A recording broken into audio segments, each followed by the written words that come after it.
know that kind of sounded Western. I got a box in, and this is kind of an impromptu video, but just in time for spooky season, I got a package from Stringerarts. This is a deck that I backed on Kickstarter, and it just arrived. So let's go ahead and open this up. We've got this business card from Stringerarts. Just QR code.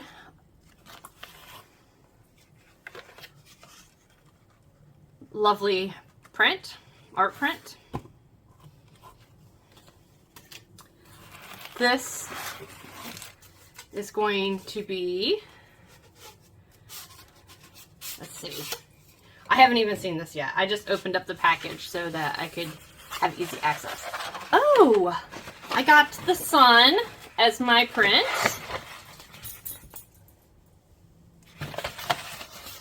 Lovely. We've got a little bag. Let's see what we got in here. Keychain. And my Stringerarts enamel pin. That's going to go in my car. That's going to go on my keys probably. Cute little bag. And then this is what we're here for. Let's get that out of the way. Now, this deck took a couple of times to fund on Kickstarter. The first time it was not successful. The second time, clearly it was. Right off the bat, I don't know if you can tell, but this has a texture to the box, which I really like. Almost a linen-y feeling texture to the box. I like that. I like the tactile experience. It is a 2-part box. Let's see. Stringerarts Tarot. It's got like a sun down here with the skull, the name of the deck, another sun over here with the skull, geometric shapes. On the back, it says set of 78 tarot cards, includes 22 major arcana, 56 minor arcana. This is number 52 out of 150. Go me! Illustrated by Stringerarts. Copyright at Chris Stringer 2023. So let's go ahead and give this guy an open. Ooh, right off the bat we have cards. Now this does not come with a guidebook. This is an RWS clone deck though. This is the inside of the box. It's just plain white inside, but it's really nicely done. I like that there's patterns on the inside as well of the box. This is what the box looks like. It is reversible. So cardstock is a little bit on the thinner side, but it's nice enough. It feels very similar in quality to maybe like a Llewellyn or the older USA Games cardstock, where it's a little bit more bendy and pliable. But I think that will lend itself really well to riffle shuffling for those of you who like the riffle and bridge method. It probably will hold up really well to hand over hand as well. It's got that semi-matte finish. It's not really glossy, but it's not super tacky matte either. So it's pretty much equivalent to any mass market cardstock, especially the older USA Games and Llewellyn cardstock, low Scarabeo decks, that kind of thing. So let's go ahead and take a look at it. It is, like I said, a Rider-Waite-Smith base deck. It is fairly close. The imagery is a little bit different. I'm not going to read off all the names, but we'll just do a really quick little flip through, and if I have something I want to add, we'll go ahead and add it in. I'm just going to look real quick. I don't think that we're going to pick up any kind of real serious glare. I think we'll be okay. So let's go ahead and give this thing a peek-see.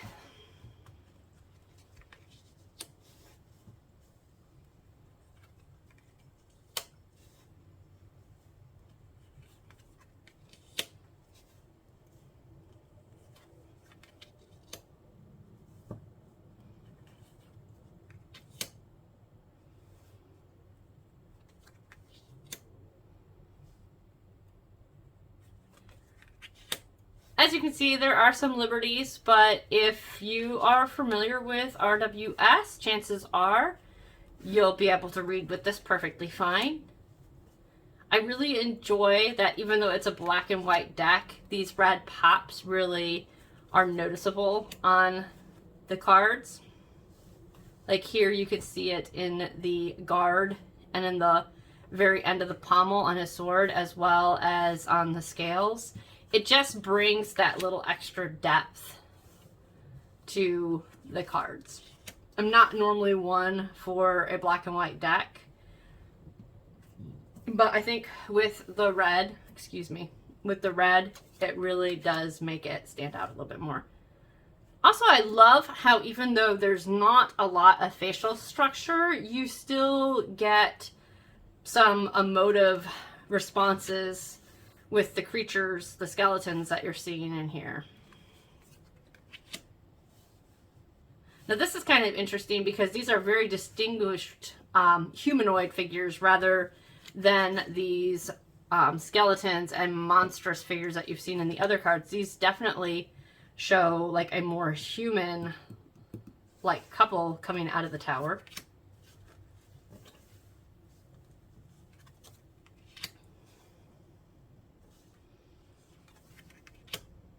And again, here in the Sun card, we see the infant, and it is definitely a human rather than a skeleton or a monster or one of these other figures.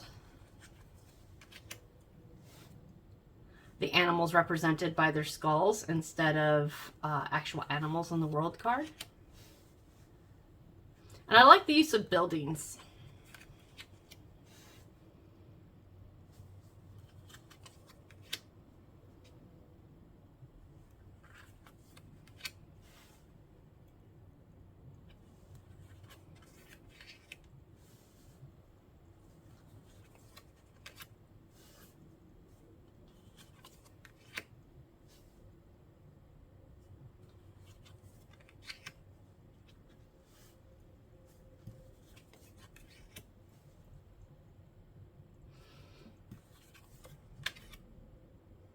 Oh, that's interesting. There's one red spear amongst the other black and white ones for this 10 of Wands. And it doesn't seem to be as embellished with the flowers as the other ones. It's kind of an interesting, it definitely gives it a harder look, like a more, like this is maybe the wand that you should be focusing on, not these other 9 wands that are in the bunch.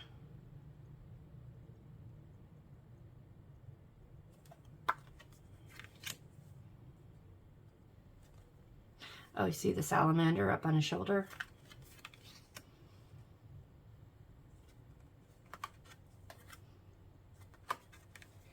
There's definitely some interesting choices that were being made.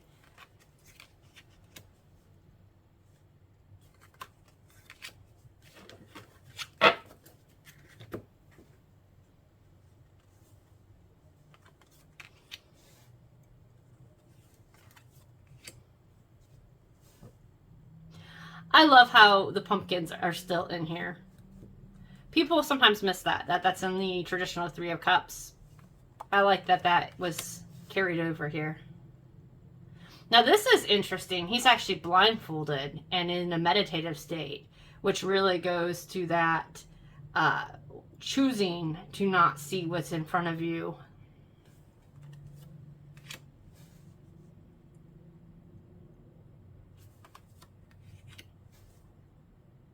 Again, we have some humans. It's kind of interesting, the occasional human that's being stuck in here. Now, in a traditional RWS deck, you have a very similar scene, and you usually have what appears to be a knight or like a guard, like a castle guard, standing here, almost like watching over these children. And usually he's looking towards them, and that's interesting. Here he's got his back turned towards them, but still he could be protecting them from whatever is in these structures while they have their quiet playtime here in this this area.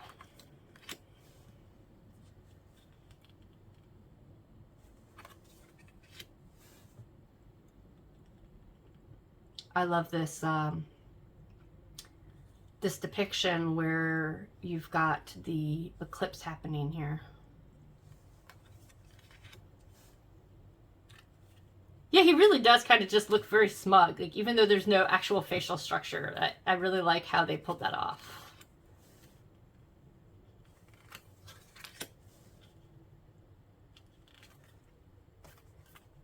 I was just looking real quick to see if that fish was bony or not. It looks like it's an intact fish, but it would have been an interesting choice. Oh no, that's interesting.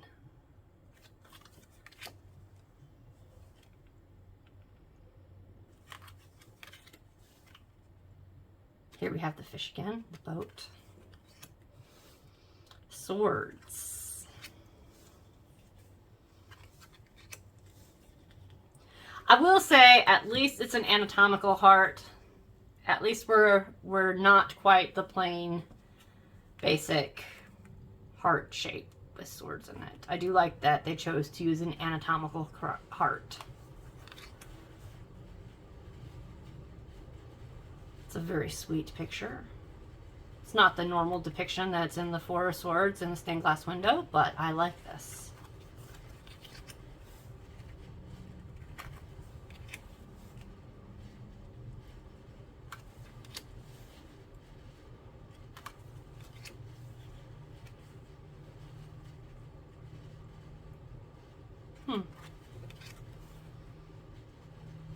I wonder what one exactly does have nightmares about if you're a skeleton already.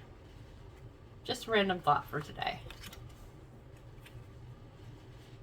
And also, this really speaks about endings, but not a physicality necessarily, more of like the mind, because it's swords, right? Because this is a skeleton getting stabbed in the back. Nothing's going to happen. Unless you've got like a fantasy role-playing game where your swords are enchanted or something. This isn't going to do anything. Skeletons aren't susceptible to piercing damage, so I do like the choice of using a skeleton here instead of actually like our spooky boy figure who looks like he has a little bit more sustenance to him, because this skeleton clearly is going to be fine. He just needs to pull himself up and get going again and start over. Just random nerdy Dungeons and Dragons type thoughts.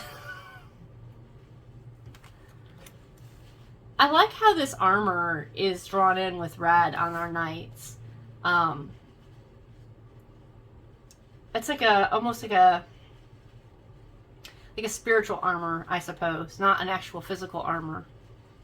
It's very interesting. It gives me a lot to think about. I think this deck is going to be really fun to use and to look at what is being layered in here with the traditional meanings and what I already know of the RWS symbology. Really love like this death's head moth type thing going on here.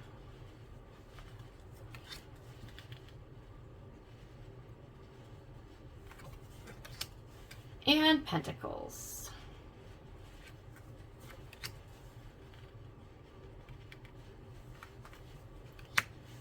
I think more or less all of these symbols that one would look for in an RWS clone-based deck are all here.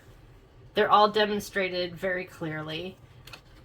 But there's little hints and nods of things that are added in that make you scratch your head and go, I wonder about this choice.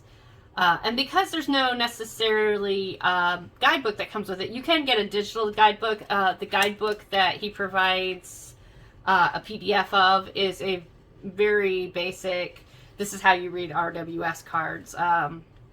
So if you're familiar with Rider-Waite-Smith tarot symbology, you really don't even need to read it. But if you're brand new, it certainly is a very helpful guideline for learning to read tarot, which means that even though this deck is a derivative of the RWS, it still makes it very accessible for beginners because it does have a guidebook that tells you the basic definitions of the cards that carry over from any RWS deck.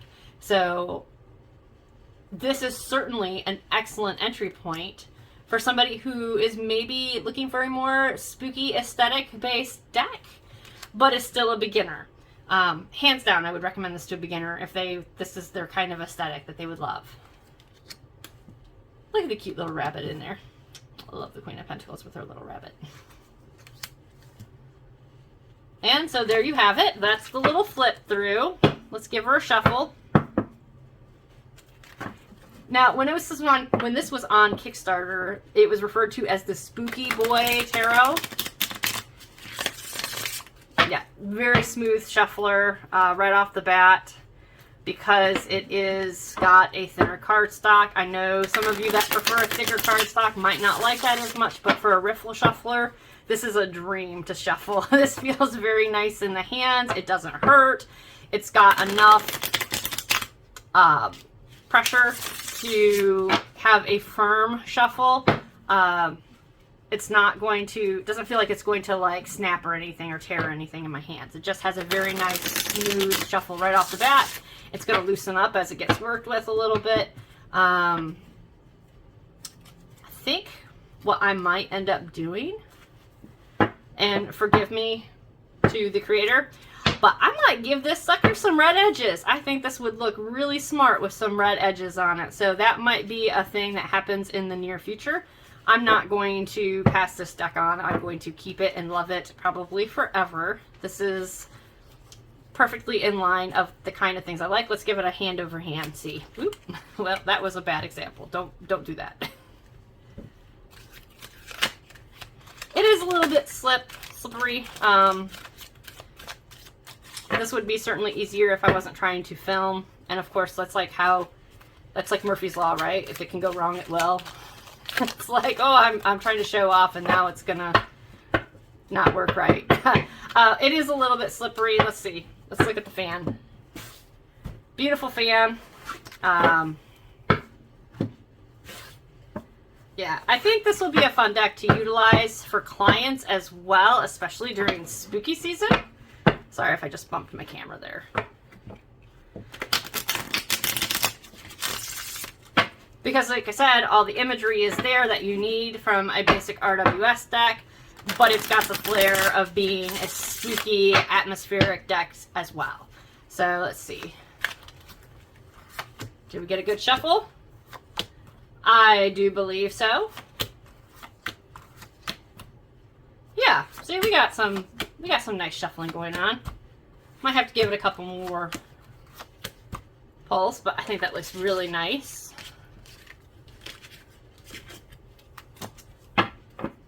Now, I still have it out because I just finished with that video the other day. So let's do this. Let's pull 2 cards from the Stringerarts Tarot. That's what I was going to say. I got distracted. This was billed as the Spooky Boy Tarot on Kickstarter, but on the box it says the Stringerarts Tarot. So either way, same deck. So let's do this. Let's go right here. Let's pull out a couple cards. We've got the Chariot, and we got the 3 of Wands. And because I have it right here from the other day,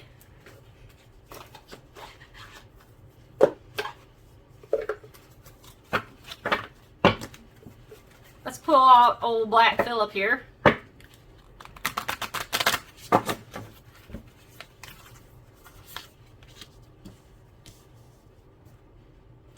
Maybe not the exact pairing, but again, these two certainly could work together for spooky season. So there you have it. The classic horror oracle has reappeared with Spooky Boy. So I think I could work with those two together. What do y'all think? Again, if you liked this content, like, subscribe. Feel free to leave any comments down below.